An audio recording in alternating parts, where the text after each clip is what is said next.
Hello and welcome to Indian Markets Unveiled, a daily market podcast where we decode the Indian financial markets. Here we try to understand what happened with global markets as well and how is it going to impact the domestic markets. So let's get started as always taking a look at the global markets. The global market at present looks very weak as the US markets did close with red signs overnight. The Europe markets also did not perform and close lower as traders track earnings and the Middle East. And the Asian market start for the morning is also weak and Asia markets fall across the board. Bank of Korea hold rates.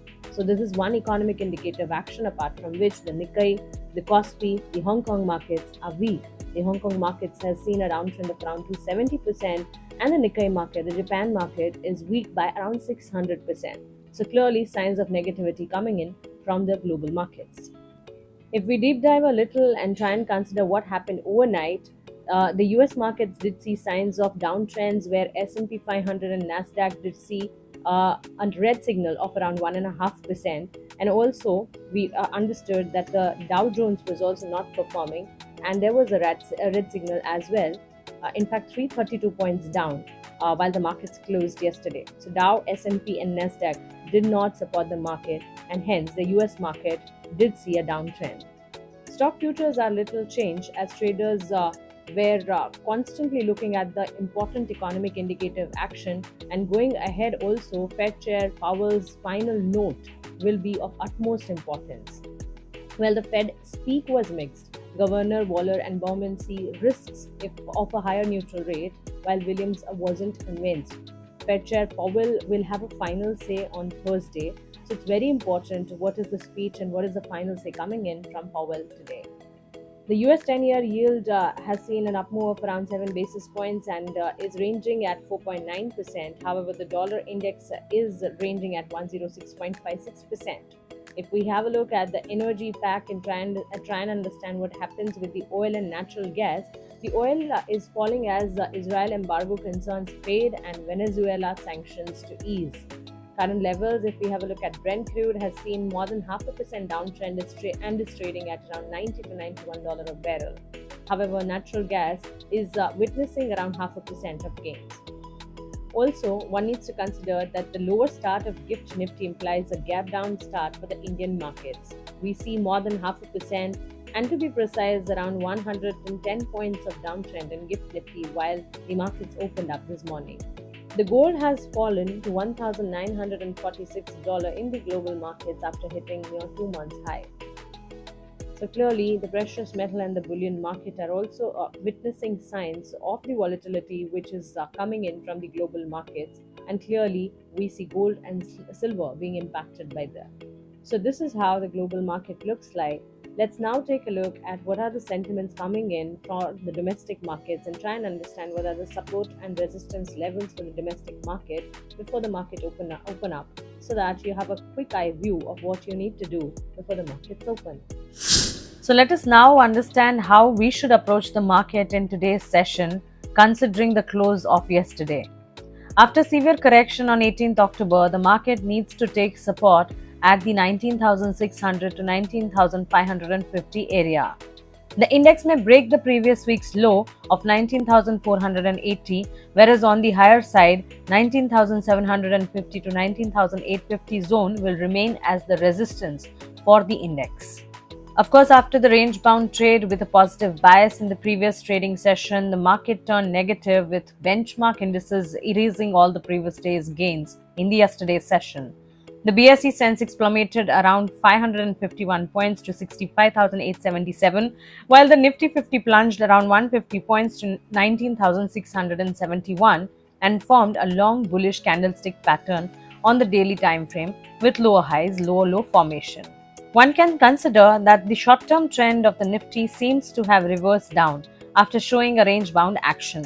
Further weakness from here is likely to drag the Nifty down to 19,400 to 19,350 levels in the near term.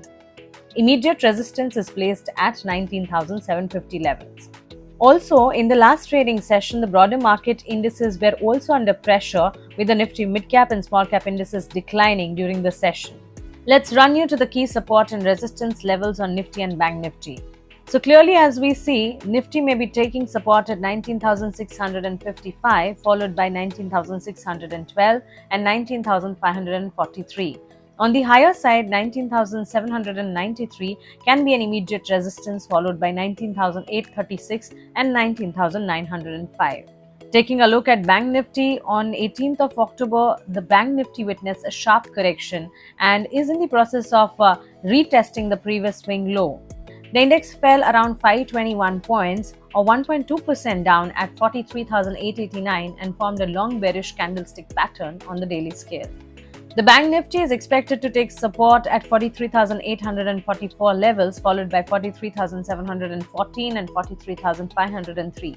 On the upside, the initial resistance is at 44,265, then at 44,395 and at 44,605. Let us now take a look at the important results which will be posted during the session today.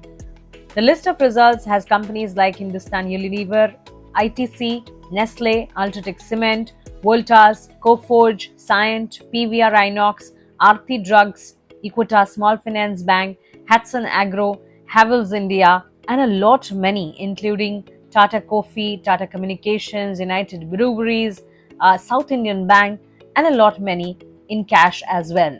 So long list of numbers, result specific action on the radar during the session today. So now let's take a look at the stocks and news which came after market close yesterday and which will be of impact during the session when the markets open up today. To start with, Bajaj Auto is on the radar as the Pune-based automobile company has reported standalone profit at 1,836 crore for the quarter ended September FY24, growing 20% over the year-ago period with better than expected operating numbers. While the standalone revenue from operations also increased by 5.6% on a year-on-year basis at 10,777 crore, supported by double-digit volume growth with the sustained buoyancy on the domestic front, cushioning the weak, albeit improving export performance. So clearly, strong set of numbers came in from Bajaj Auto, and this automobile stock will of course be in focus today. The next on the list is Wipro, as the technology services and consultancy company has recorded revenue from operations at 22,395 crore, also falling around 1.6% sequentially, with dollar revenue falling 2.3% on a Q-on-Q basis at $2,713 million, and revenue in constant currency declining 2% during the same period. The company expects revenue from the IT service business segment to be in the range of $2,617 to $2,672 million, falling around 3.5 to 1.5% in constant currency terms. The next on the list is IndusInd Bank, as the private sector lender has recorded standalone profit of 2,182 crore for the quarter ended September FY24, growing around 22% on a year-on-year basis, with a fall in provisions and stable asset quality. Net interest income also grew by 18% on a year-on-year basis at 5,076 crore during the same period, while net interest margin remained flat at 4.2% on a quarter-on-quarter basis, but grew around 5 basis points on a year-on-year basis. So IndusInd Bank, of course, did show a positive set of number, and one needs to keep an eye on the banks and financials, as we have constantly seen the banking and financial companies posting strong set of numbers. The next in the list is LTI Mindtree, as the IT services company has registered slightly better than expected earnings for the July-September period, with profit rising around 0.9% on a quarter-on-quarter basis at 1,161 crore and revenue increasing 2.3% at 8,905 crore. Revenue in dollar terms grew by 1.6% on a quarter-on-quarter basis to $1,076 million, and the same in constant currency increased by 1.7% during the same period. The company has declared an interim dividend of 20 rupees per share. The next in the list is Persistent System, as the Pune-based technology services company has reported a profit of 263 crore for the quarter ended FY24 September, growing 15% sequentially, with revenues rising 3.9% at 2,411 crore for the quarter.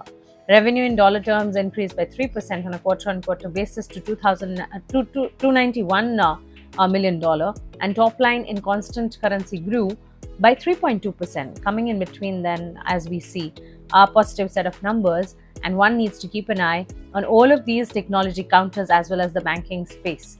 Another one on the radar is Bandhan Bank, as the Kolkata-based private sector lender has recorded profit of 721 crore, increasing 245% on a year-on-year basis due to the sharp fall in provisions. But asset quality has weakened. Net interest income for the quarter at 2,443 crore increased by 11% on a year-on-year basis, with loan growth at 12% and deposits rising 13%. And last but not the least, Mastek is also on the radar, as the digital engineering and cloud transformation company has received a 3-year contract from the UK's government digital service. The 3-year contract is valued at £8.5 million, with options available to extend to the total of 5 years. The company, in collaboration with UK GDS, will design, build and operate the solutions One Login Technology Services desk. So clearly, a news flow coming in for Mastek which keeps it in focus. And now let's quickly take a look at the FIs and DIs data. The foreign institutional investors sold shares worth Rs 1,832 crore, while the domestic institutional investors purchased shares worth Rs 1,470 crore on the October of 18.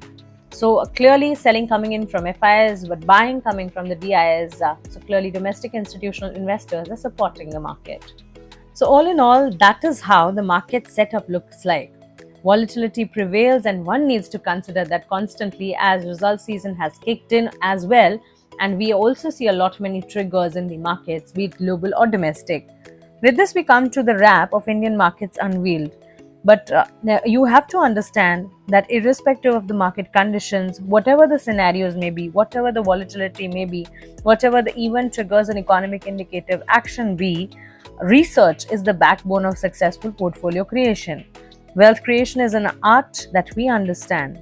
We at Devin Choksi have our exclusive research services which are powerful and successful. To avail our exclusive research services, we invite you to join us. Just click on the link below and you're done. Fill in your basic details and our team will reach out to you. So don't wait any further and embark on the wealth building adventure together. Thank you and have a nice day.